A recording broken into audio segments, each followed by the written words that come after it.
நேயர்கள் அனைவருக்கும் இனிய தமிழ் புத்தாண்டு நல்வாழ்த்துக்கள். எல்லோரும் நன்றாக இருப்பீர்கள். இப்பொழுது 2026 பராபவ தமிழ் புத்தாண்டு என்ன பலன்களை 12 ராசிக்காரர்களுக்கு தரும்? ஐயா, போன வருஷம்தான் நான் நல்லா இல்லை. போன வருஷம் என்னுடைய அத்தனை விஷயங்களிலும் முட்டுக்கட்டைகள்.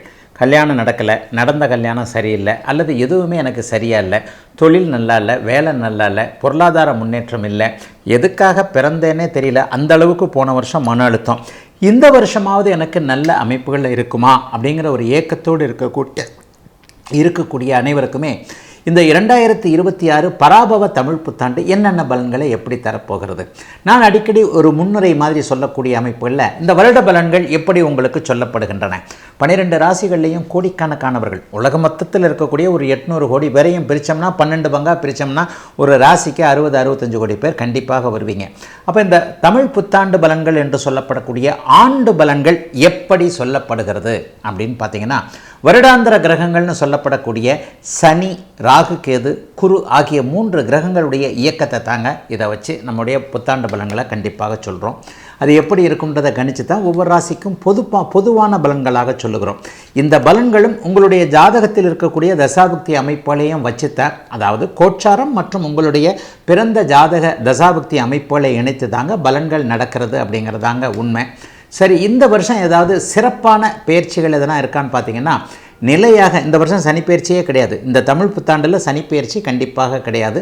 அவர் ஒரே இடத்தில் மீன வீட்டில் நிலையாக இருக்கின்ற அதே நிலைமையில் டிசம்பர் மாதம் முதல் வாரம் இப்போது கும்ப வீட்டில் இருக்கக்கூடிய ராகு அப்படியே கீழே இறங்கி மகர வீட்டிற்கு வந்து விடுகிறார். இப்போது சிம்ம வீட்டில் இருக்கக்கூடிய கேது அப்படியே மேலே ஏறி கடக வீட்டிற்கு போகிறார். அப்போ ராகு கேதுக்கள் கடகத்திலும் மகரத்திலும் மாறக்கூடிய சூழல்கள் டிசம்பர் மாதம் முதல் வாரத்தில் இந்த ராகு கேது பயிற்சி நடக்குது. இதனை எடுத்து பார்த்திங்கன்னா ஒரு அற்புதமான ஒரு பயிற்சி நடக்குதுங்க, குரு பயிற்சி. அதாவது ஜூன் மாதம் 12ஆம் தேதி, ஏப்ரல் 14ஆம் தேதி தமிழ் புத்தாண்டு பிறகுதுன்னா சரியாக ஒரு 40-45 நாள்லேயே 7 வாரங்களிலேயே ஜூன் மாதம் 2ஆம் தேதி நடக்கக்கூடிய குரு பயிற்சியின் மூலமாக ஒரு உன்னதமான மாற்றம் நிறைந்த குரு பயிற்சி தான். என்ன அப்படின்னு பார்த்தீங்கன்னா, ஒரு 12-13 வருடங்களுக்கு ஒரு முறை உச்சம் என்கின்ற அதி உன்னத நிலையை அடையக்கூடிய குரு பகவான் இப்போது கடகத்தில் உச்சம் என்கின்ற அமைப்பை அடைகிறார். இது ஒரு பெரிய மாற்றம்ங்க. 12 வருஷத்திற்கு ஒரு தடவை வந்து குரு பகவான் உச்சத்தை அடையும் போது உலக மக்கள் எல்லாருக்குமே ஓரளவிற்கு நன்மையான பலன்கள். இப்போ கஷ்டப்பட்டுக்கிட்டு இருக்கிறவங்களுக்கு நல்ல விடிவு காலம் வரப்போகிறது அப்படிங்கிறது தான் உண்மை. சனி கெடுப்பார் என்றால் குரு கொடுப்பார் என்பது தான் உண்மை.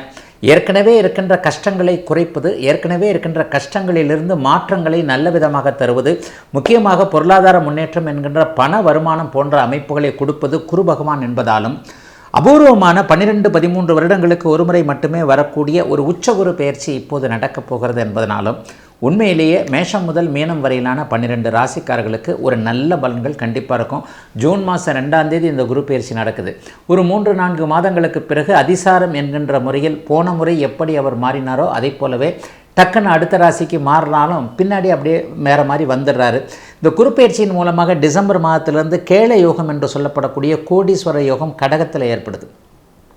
இந்த கடகத்தில் குரு கேள யோகம் ஏற்பட்டாலே உலகத்தில் இருக்கிறாங்க இப்போ இருக்கிறவங்களுடைய பொருளாதார முன்னேற்றம்லாம் கொஞ்சம் ஓரளவுக்கு சீராகி இப்போ கஷ்டப்பட்டுக்கிட்டு இருக்கிறவங்களுக்கு ஒரு 6 மாதம் கழித்து கொஞ்சம் நன்மைகள் நடக்கக்கூடிய தன்மைகள் கண்டிப்பாக உண்டுங்க. ஆக எல்லா நிலைமைகள்லையும் பார்க்கும் பொழுது ராகு கேது குருப்பெயர்ச்சி சனிப்பெயர்ச்சி என்பவை ஓரளவிற்கு நல்ல பலன்களை தரக்கூடிய நிலைமைகளில்தான் இப்போது 12 ராசிக்காரர்களுக்கும் இருக்கிறது. பெரிய சோதனைகள் இந்த தமிழ் புத்தாண்டில் இருக்காது. ஆகவே சென்ற வருடத்தைப் போல அல்லாமல் அல்லல் பட்டு கொண்டிருக்கின்ற கஷ்டப்பட்டு கொண்டிருக்கின்ற மக்கள் அனைவருக்குமே இந்த பராபவ தமிழ் புத்தாண்டு ஓரளவிற்கு உற்சாகத்தையும் புத்துணர்ச்சியும் தரக்கூடிய புத்தாண்டாகவே அமையும் என்பதை கண்டிப்பாக எதிர்பார்க்கலாம். இப்போது மேஷம் முதல் மீனம் வரையிலான 12 ராசிக்காரர்களுக்கு தனித்தனியாக எப்படிப்பட்ட தன்மையில் இந்த தமிழ் புத்தாண்டு இருக்கும்ன்றதை பார்த்துடலாம். தனுசு ராசிக்காரர்களுக்கு வருடம் முழுவதும் சீரான நல்ல பலன்களை தரக்கூடிய அமைப்பு இந்த வருட பராபவ தமிழ் புத்தாண்டுக்கு கண்டிப்பாக உண்டு. 40-45 நாளில் 8ல் போய் குரு பகவான் மறைகிறாரே அப்படின்னு கேட்டிங்கன்னா, 8ல் போய் குரு பகவான் மறைந்தாலும் அவர் உச்சத்தை அடைகிறார். ராசிநாதன் உச்சத்தை அடைவது என்பது மிகப்பெரிய அளவில் நன்மைகளை செய்யக்கூடிய ஒன்று. ஆகவே எந்த ஒரு நிலையிலும் நல்ல பலன்கள் அதிகம் இருக்கக்கூடிய ஒரு ராசியாக தனுசு ராசிக்காரர்கள் கண்டிப்பாக அமைகிறார்கள். இப்போது முதல் டிசம்பர் மாதம் வரைக்குமே வந்து பார்த்திங்கன்னா 3ஆம் இடத்திலேயே குருவின் பார்வையில் ஒரு 40-45 நாட்களுக்கு ராகு பகவான் இருக்கிறார். ராகு வலுவாக இருந்தால் ஏற்றுமதி இறக்குமதி தொழில் அமைப்புகள் நல்லாயிருக்கும். வெளிநாட்டிலிருந்து வரக்கூடிய தகவல்கள் பண வரவுகள் கண்டிப்பாக வரும். வடக்கு திசை உருது பேசக்கூடிய இந்தி பேசக்கூடிய அமைப்புகளில் இருப்பவர்கள் அந்நிய இன மத மொழி பேசுகின்றவர்களின் மூலமாக ஆதாயங்கள் லாபங்கள் இருக்கக்கூடிய தன்மைகள் சர்வ நிச்சயமாக உண்டு. எல்லாத்துக்கும் மேலாக 8ஆம் இடத்துல கேளை யோகம் டிசம்பர் மாதத்திற்கு பிறகு ஏற்பட போகிறது. 8ஆம் இடத்தில் குரு பகவான் உச்சமாவது என்பது எதிர்பாராத அதிர்ஷ்டங்களை கொடுக்கக்கூடிய தன்மை. விசா கிடைக்கலங்க, படிக்க போக முடியலங்க, ஆஃபீஸில் எல்லாரும் போயிட்டாங்க, அனுப்பிச்சிட்டாங்க, என்னை மட்டும் ஃபாரினுக்கு அனுப்பாமல் இருக்கிறாங்க, ஆனால் நான் தான் உண்மையிலே ஃபாரின் போகிறதுக்கு தகுதியான ஆள். இந்த மாதிரியான எண்ணங்களில் முயற்சிகளில் மன வருத்தத்தில் இருக்கக்கூடிய அத்தனை தனுசு ராசிக்காரர்களுக்கும் உரிய வாய்ப்புகள் கிடைக்கக்கூடிய அருமையான நல்ல தமிழ் புத்தாண்டாகவே இந்த தமிழ் புத்தாண்டு இருக்குதுங்க. என்ன ஒன்று, அம்மா கிட்ட கொஞ்சம் ஒரு மாதிரி அம்மாவுடைய மனக்கவலைகளை கொஞ்சம் தெரிஞ்சுக்கிட்டு அம்மாவுடைய குறையை தீர்க்கக்கூடிய அமைப்புகள் கண்டிப்பாக தனுசு ராசிக்காரர்களுக்கு உண்டு. தாயை தெய்வத்தை விட மேலாக மதிக்கக்கூடியவர்களாக கண்டிப்பாக, தாய் என்பதே தெய்வம் தானே, தாய்க்கு அடுத்து தானே தெய்வம், அம்மா தானே முதல்ல சாமி. அப்போ அந்த மாதிரியாக இருக்கக்கூடியவர்கள் எல்லாருக்குமே அம்மாவை பற்றிய ஒரு சின்ன சின்ன கவலை வரும். அம்மா ஊர்லேயே இருக்கிறாங்க, இங்கே வரமாட்டேன்றாங்க, இருங்கப்பா அங்கேயே இருக்கிறாங்க, தனியாக இருக்கிறாங்களா, அல்லது ஏதாவது இப்படி இருக்கா அப்படி இருக்கிறான்னு ஒரு அம்மாவை பற்றிய மனக்கவலைகள் வரும்.